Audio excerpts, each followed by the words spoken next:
एका बाजूला आदिशक्ती महामाया म्हणून आपल्या येथे स्त्रियांना सन्मान दिला जातो. रजिया सुलतानपासून ते झाशीच्या राणीपर्यंत अशा अनेक शूरवीर पराक्रमी स्त्रियांचे इतिहास आम्हाला इथे सांगितले जातात.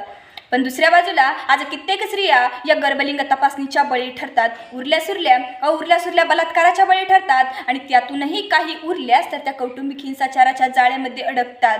आज जर स्त्री स्वतःच्या आईच्या गर्भातच सुरक्षित राहू शकत नसेल तर ती या समाजात कशी सुरक्षित राहील हा भयंकर प्रश्न आज डोळ्यांसमोर उभा राहतो. याच विषंगाने आपल्यासमोर उभी आहे. नमस्कार, मी तुमचे Manisha Nanasaheb, Pravara rural college of फार्मसीची विद्यार्थिनी.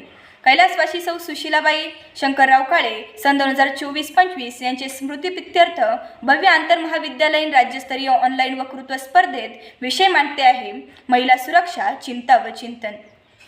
विषयाची सुरुवात करत असताना मला आठवतात ते छत्रपती शिवाजी महाराज. अहोरांजांच्या पाटलांनी वाईट कर्म केले म्हणून शिवाजी महाराजांनी त्यांचे हातपाय कलम केले. त्याच शिवाजी महाराजांच्या महाराष्ट्रात असे कोपर्डीसारखे प्रकरण घडते. एका अल्पवयीन मुलीवर अन्याय अत्याचार होते तरी प्रशासन न्याय करत नाही. काय करतं हे प्रशासन? वर्तमानपत्र उघडलं की पहिल्या पानावरच असते अल्पवयीन मुलीवर अन्याय अत्याचार बलात्कार. मधलं पान उघडलं की असते शेतात जाणाऱ्या महिलेवर अन्याय अत्याचार. पुरुषप्रधान संस्कृती असलेल्या आपल्या देशातच नाही तर संपूर्ण भारतात स्त्रीने चूल आणि मूल याही पलीकडचे जग असते आणि ते पाहावे यासाठी लढणाऱ्या क्रांतीज्योती सावित्रीबाई फुले. त्यांनी आम्हाला शिक्षणाची दारे खुली करून दिली. एवढंच नाही तर चांगले संस्कार हे आया बहिणीकडे वाकडी नजर करण्याची भावना निर्माण करत नाही हे जिजाऊंनी शिवराय आणि शंभूराजांच्या वर्तनातून दाखवून दिलं. आणि प्रज्ञाशील हा करुणा हा महानमंत्र संपूर्ण जगाला देणारे विश्वरत्न भारतरत्न डॉक्टर बाबासाहेब आंबेडकर. निर्मनुष्य ठिकाणी असणारा कॅमेरा सांगतो की आज महिला असुरक्षित आहे.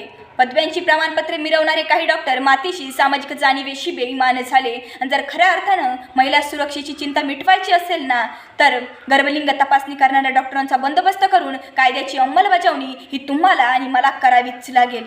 मग तुम्ही म्हणाल आज एवढी गरज आहे का स्त्री संरक्षणाची? मी 1000 वेळा सांगेल आज गरज आहे स्त्री संरक्षणाची.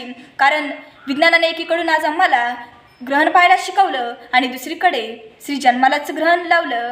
आज जर मंजुळासारखी एखादी स्त्री कारागृहात सुरक्षित राहू शकत नसेल ना तर कोपर्डीच्या ताईसारख्या अनेक निरागसताई कशा सुरक्षित राहतील? अरे फुले शाहू आंबेडकरांचा हा महाराष्ट्र, संतांचा महाराष्ट्र, छत्रपती शिवाजी महाराजांचा हा महाराष्ट्र, ज्या महाराष्ट्राच्या सह्याद्रीच्या कड्याकपारांमध्ये शिवाजी महाराजांच्या घोड्यांच्या टापांचा आवाज घुमत होता त्याच महाराष्ट्राच्या सह्याद्रीच्या कड्याकपारांमध्ये आज लाखो ताईंच्या आर्तकिंकाळ्या घुमत आहे.